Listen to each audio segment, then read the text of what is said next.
Hi, my name is Rich. I'm from Bristol Tech, and I'm going to show you guys how to solder. First, I have my copper piping right here. I'm going to take my emery cloth, sand it down, and clean it up so it makes a good connection when it's soldered.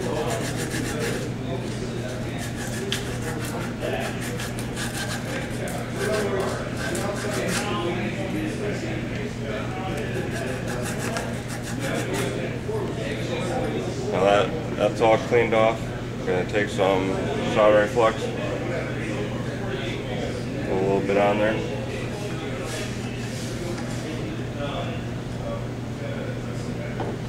This is the valve I'm going to be installing.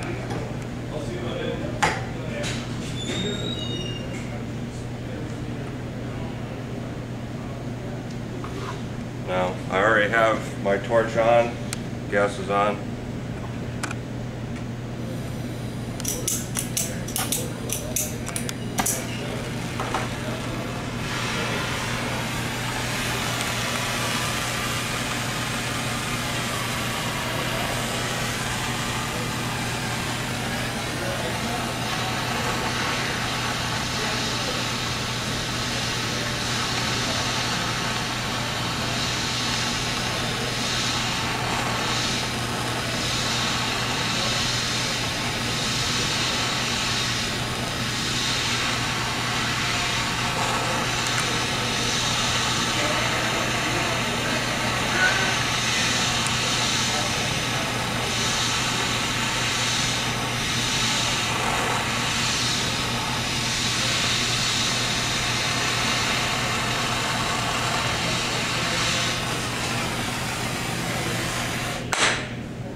And right there is your valve soldered on.